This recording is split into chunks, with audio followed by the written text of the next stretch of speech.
Hello students, मैंने आपको integer से रिलेटेड वीडियो भेजे थे। देखे आपने? समझ में आया होगा आपको, क्योंकि ये लास्ट ईयर भी आपका हुआ है। फिर भी एक बार हम रिवाइज कर लेते हैं।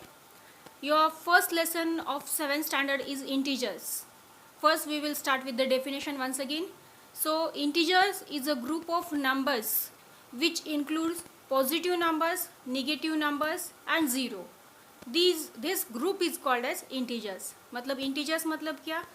ऐसा ग्रुप, नंबर्स का ऐसा ग्रुप जिसमें पॉजिटिव नंबर्स भी होते हैं, निगेटिव नंबर्स भी होते हैं और ज़ीरो भी होता है। उन टाइप्स के नंबर्स को कहा जाता है इंटीजर्स। अब एग्जांपल्स देख लेते हैं।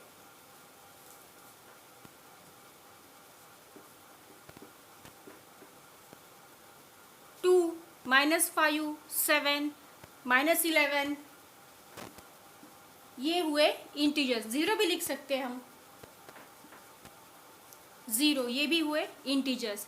इन टाइप्स के नंबर्स को कहते हैं इंटीजर्स। ये हमने डेफिनेशन देखी थी, एग्जांपल्स भी देखे थे।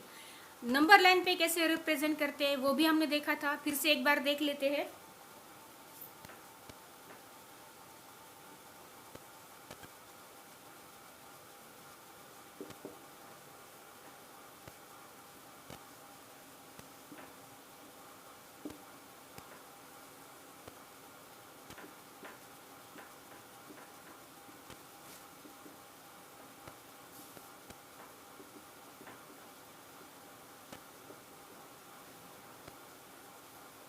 यहाँ पे मैंने नंबर लाइन बनाई है। देखो, नंबर लाइन के एग्जैक्ट बीच में है ज़ीरो। जैसे कि हमें पता है इंटीजर्स मतलब पॉजिटिव नंबर्स, नेगेटिव नंबर्स और ज़ीरो। तो ये सभी नंबर लाइन पे दिखनी चाहिए। तो कैसे दिखा सकते हैं? तो देखो, मैंने नंबर लाइन बनाई है, उसके मिडल में मैंने ज़ीरो लिखा है और ज़ीरो के राइट हैंड साइड में, इस तरफ राइट हैंड साइड में हमने लिखे हैं सभी पॉजिटिव नंबर्स और लेफ्ट हैंड साइड में है सभी निगेटिव नंबर्स। तो इस तरह से आप रिप्रेजेंट कर सकते हैं इंटीजर्स को नंबर लाइन पे।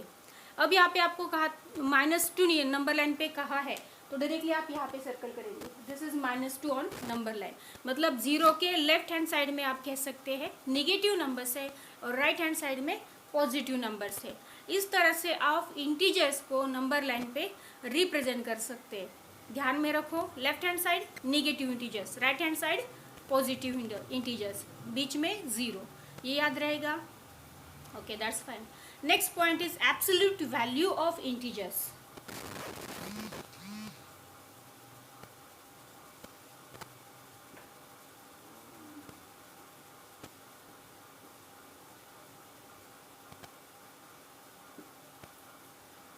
Absolute value of integers. Absolute value मतलब क्या?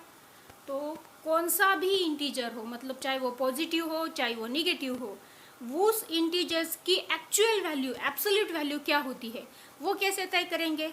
वो ज़ीरो से कितनी दूरी पर है, उससे हमें पता चलता है कि उसकी एब्सोल्यूट वैल्यू क्या कितनी है। अब फॉर एग्जांपल लेते हैं 4। यहाँ पे नंबर लाइन को फिर से एक बार देखो। 4 ज़ीरो से कितनी दूरी पर है? देखो यहाँ पे है 4, ज़ीरो से कितनी दूरी पर है? 1 2 3 4 हो गया। तो 4 की एब्सोल्यूट वैल्यू हुई 4 और उसको लिखते कैसे हैं? Absolute value of 4 is equal to 4। इस तरह से आप रिप्रेजेंट करोगे एब्सोल्यूट वैल्यू किसी भी इंटीजर्स की। अब एक निगेटिव एग्जांपल देख लेते हैं।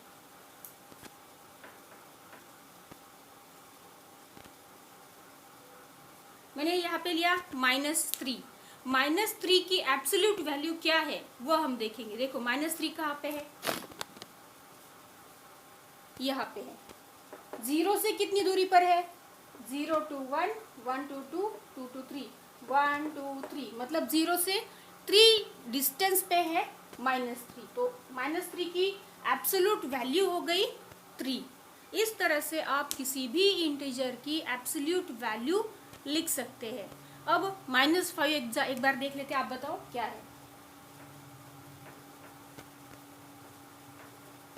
-5 की एब्सोल्यूट वैल्यू क्या होगी?